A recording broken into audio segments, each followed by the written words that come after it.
అభివృద్ధి ధ్యేయంగా సంక్షేమమే లక్ష్యంగా ఏర్పడిన కూటమిని గెలిపించాలని మాజీ ఎంపీపీ గొండు జగన్నాథరావు కోరారు.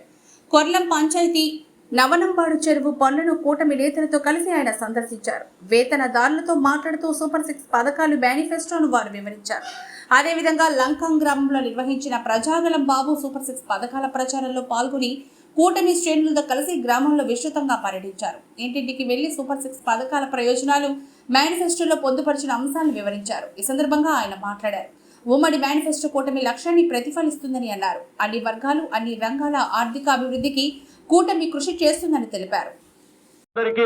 మీకందరికీ అడుగుతున్నాను, 13వ తేదీన ఖచ్చితంగా మీరందరూ సైకిల్ గుర్తు మీద ఓటేసి అత్యధిక మెజార్టీతో గెలిపించి మీ సమస్యలు మన ప్రాంతానికి తలసరి ఆదాయం తక్కువగా ఉంది అంటే మనం పడిన కష్టం కంటే మన తాలూకు ఖర్చు అధికంగా ఉంది.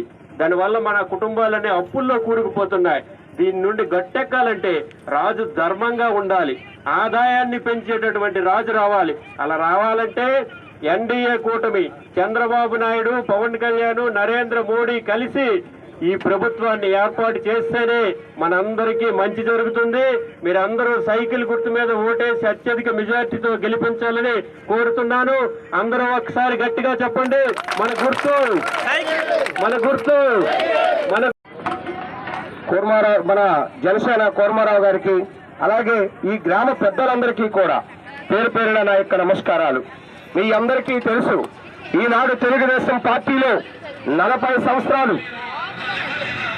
ఈరోజు తెలుగుదేశం పార్టీలో 40 సంవత్సరాలుగా క్రమశిక్షణతో నీతిగా నిజాయితీగా ఈ కుటుంబం ఈనాడు గుండా లక్ష్మీదేవి గారు, గుండా అప్పలసూర్యనారాయణ గారు వెన్నంటే ఉండి వాళ్ళ గెలుపు కోసం కూడా ఆ రోజు కష్టపడి పార్టీ కోసం క్రమశిక్షణగా పనిచేసినటువంటి కుటుంబం ఈనాడు గుండు జగపతి గారి కుటుంబం. మీ అందరికీ నేను మనవి చేస్తున్నాను. ఏ పదవి ఆశించకుండా 20 సంవత్సరాలు గుండు శంకర్ గారు ఒక నేషనల్ హైవేలో ఢిల్లీలో ఉద్యోగం చేసినటువంటి వ్యక్తి తన జీవితం, తన కష్టమంతా కూడా ప్రజల వద్దకే పెడుతున్నటువంటి సందర్భం. ఈ రోజు మొన్న కరోనా వచ్చింది. కరోనా లాంటి కష్టకాలంలో 25,000 కుటుంబానికి ఈ రాష్ట్రంలోనే మొట్టమొదటిగా ఆలోచన వచ్చినటువంటి వ్యక్తి, ఒక భార్యాభర్తలు కూడా ఎదురు చూసుకోలేనటువంటి సమయంలో వాళ్ళకు కూరగాయలైనా మనం ఇచ్చి ఆదుకుందామని చెప్పి ఒక మంచి మనసుతో 25,000 కుటుంబానికి 3 రకాల కూరగాయలు ఇచ్చి మొట్టమొదటిసారిగా తన దాతృత్వం సాటుకున్నాడు శ్రీకాకుళం అని చెప్పి మీ అందరికీ నేను మనవి చేస్తున్నాను.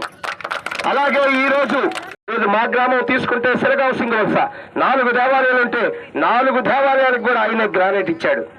అన్నా మేము గుడి కట్టుకున్నామంటే ప్రతి గుడికి కూడా ఆయన ఇచ్చాడు. ఎక్కడ పేదవాళ్ళు ఉంటే వాళ్ళు ఆదుకున్నాడు. 700 మంది కుర్రానికి వాళ్ళ పైచిలకు నేషనల్ హైవేలో ఉద్యోగాలు వేశాడు. 1,500 మంది కుటుంబాలకి 10 సంవత్సరాల్లో పేదవారి ఇంటి దగ్గర ఆర్థిక ఇబ్బందులు ఉంటే వాళ్ళందరినీ ఆర్థికంగా ఆదుకున్నటువంటి చరిత్ర మన గుండు శంకరని చెప్పి మీ అందరికీ మనవి చేస్తున్నాను.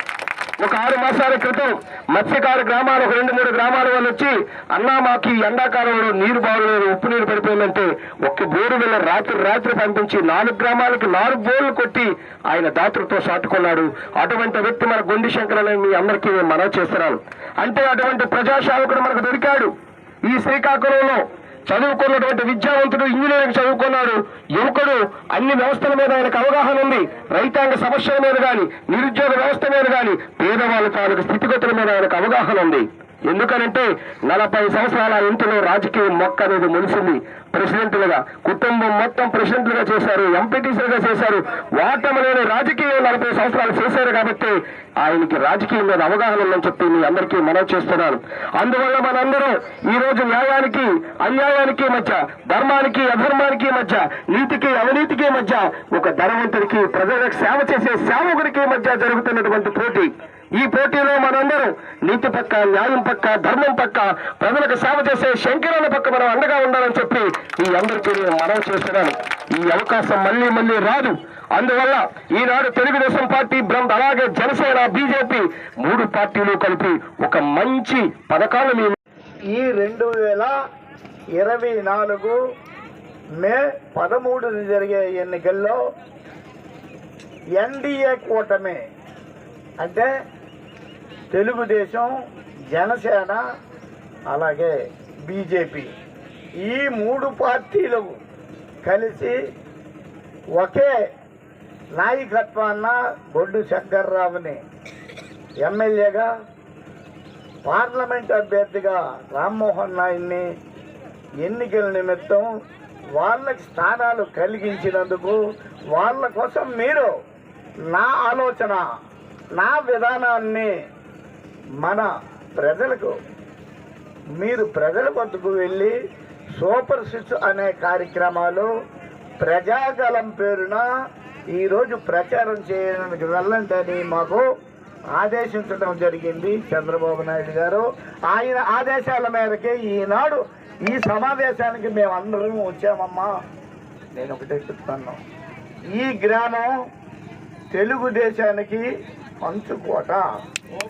తెలుగుదేశం అంటే పొన్నాం పంచాయతీ, పొన్నాం అంటే తెలుగుదేశం. అనివార్య కారణాల వల్ల మొన్న జడ్పీటీసీకి మా వైఫల్యం వల్లే మీకు ఓట్లు పడలేదు, కానీ తల్లులారా మీరు చేసిన తప్పు కాదు.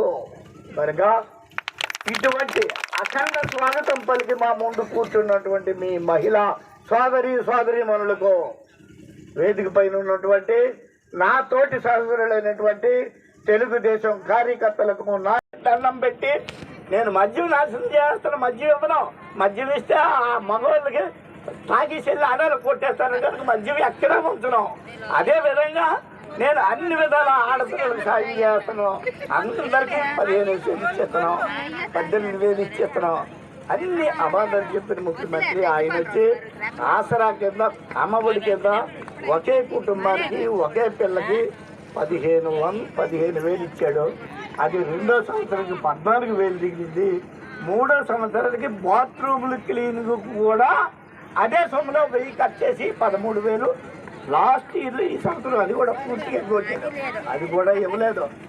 ఇటువంటి ముఖ్యమంత్రి, దుర్మార్గ ముఖ్యమంత్రి మన జగన్మోహన్ రెడ్డి అయితే వినండి, పూర్తిగా వినండి, అర్థం చేసుకోండి, ఆలోచించండి. చంద్రబాబు నాయుడు వచ్చి ప్రతి ఒక్క కుటుంబం పేదరికం లేని కుటుంబం కావాలి.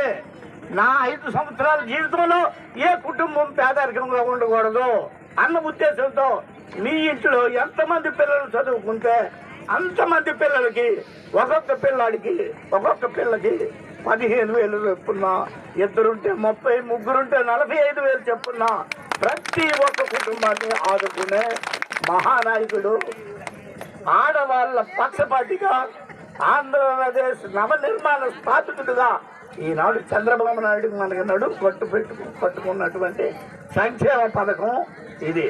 అవునా కాదా? గమనించండి.